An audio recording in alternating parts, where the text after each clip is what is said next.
लो भी भाई लोगों, पाकिस्तान, चीन और बांग्लादेश ने फैसला कर लिया है कि अब जनूबी एशिया में भारत की मजीद चुदराहट कबूल नहीं की जाएगी। अब भारत के हाथों मजीद ब्लैकमेल नहीं हुआ जाएगा और सार्क के मुतबादल के तौर पर एक नया ब्लॉक बनाने का हतमी फैसला कर लिया गया है जनाब, पाकिस्तान, चीन और बांग्लादेश की जानब से। नाज़रीन इकराम, ये प्रपोजल दिया है पाकिस्तान ने, जिसको बांग्लादेश और चीन ने फौरी तौर पर एक्सेप्ट कर लिया है और अब इस प्रपोजल को मजीद एक्सपेंड किया जाएगा और दीगर ममालिक को भेजा जाएगा इनविटेशन, हिंदुस्तान को बाईपास किया जाएगा।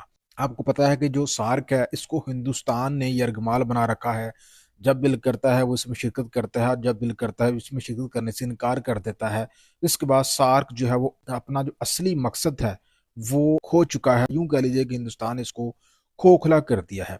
तो नाज़रीन इकराम, सार्क को रिप्लेस करने के लिए पाकिस्तान, चीन और बांग्लादेश ने एक नया ब्लॉक बनाने की तैयारी शुरू कर दी है। ये जो तैयारी है ये हतमी मराहल में जो है वो दाल हो चुकी है और अब इस ब्लॉक में पाकिस्तान और चीन और बांग्लादेश के अलावा दीगर ममालिक को जो है वो इनविटेशन भेजा जा रहा है, जिसमें भूटान, नेपाल, श्रीलंका, मालदीव जैसे ममालिक को जो है इस ब्लॉक में शामिल किया जाएगा। जबकि अफगानिस्तान को भी चीन जो है वो शामिल करने में इंटरेस्टेड है। पाकिस्तान तो है अफगानिस्तान को इजाज़त नहीं देगा, लेकिन चीन जो है वो पाकिस्तान को ये कहेगा कि अफगानिस्तान को बीच में भैया शामिल कर लीजिए, अफगानिस्तान जो है वो हमारी बात मानेगा।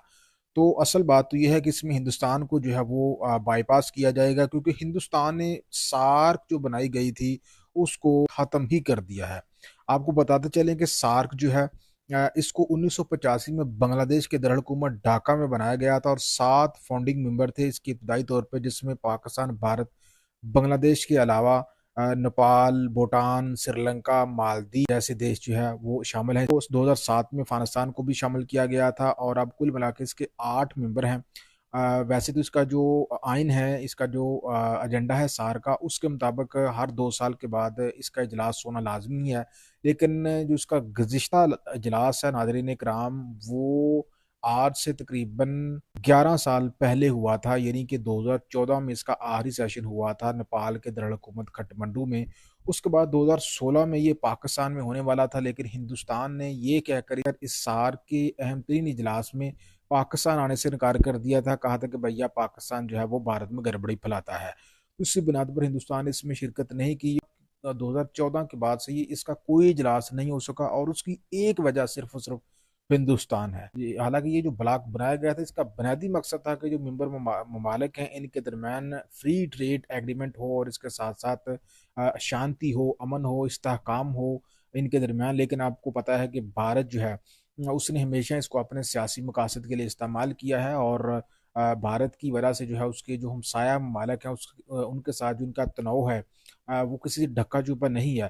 तो अब भारत के रवैये से तंग आ चुके हैं ये छोटे छोटे जो ममालिक हैं, ये भी इस ब्लॉक में शामिल हो सकते हैं और भारत जो है इसमें बाईपास हो सकता है। अब नाज़रीन अगर आपके ज़हन में कोई और सवाल आ रहा होगा कि आखिर कितना आसान होगा पाकिस्तान, चीन और बांग्लादेश के लिए इस ब्लॉक को तश्कील देना, हिंदुस्तान को बाईपास करना, तो उसके लिए मैं आपको ये बताता चलूँ कि हिंदुस्तान चूँकि एक बड़ा मुल्क है लेकिन चीन से बड़ा नहीं है। चीन का असर-रसूख जो है वो बहरहाल मौजूद है, नेपाल पे भी है उसका असर-रसूख, भूटान के साथ भी चीन के ताल्लुकात बढ़ रहे हैं, इसके अलावा श्रीलंका के साथ है, बांग्लादेश के साथ है, पाकिस्तान के साथ उसका ऑलरेडी है। तो इसमें कुछ हद तक जो नेपाल है उसके ऊपर हिंदुस्तान जो है वो थोड़ा बहुत दबाव बढ़ा सकता है, क्योंकि नेपाल की जो इकॉनमी है वो हिंदुस्तान के ऊपर डिपेंड करती है। नेपाल एक लैंडलॉक्ड कंट्री है और वो बैरूनी दुनिया के साथ तजारत करने के लिए भारत का इस्तेमाल करता है। इसके अलावा श्रीलंका जो है वहाँ पे भी भारत का थोड़ी बहुत जो है वो बात चलती है, क्योंकि श्रीलंका को वो लोन वगैरह भी देता है। तो ऐसे में कुछ ममालिक ऐसे हैं जो कि भारत के प्रेशर में आ सकते हैं, लेकिन बहरहाल एट द एंड जो है ये एक नया ब्लॉक जो है वो तश्कील दिया जा रहा है और इसमें पाकिस्तान, चीन का जो किरदार है वो अहम तरीन होगा और इब्तदाई तौर पे इसमें 3 ममालिक हो सकते हैं फाउंडिंग, पाकिस्तान, चीन और बांग्लादेश, और उसके बाद इसमें मज़ीद ममालिक को शामिल करने के लिए न्योता भेजा जाएगा।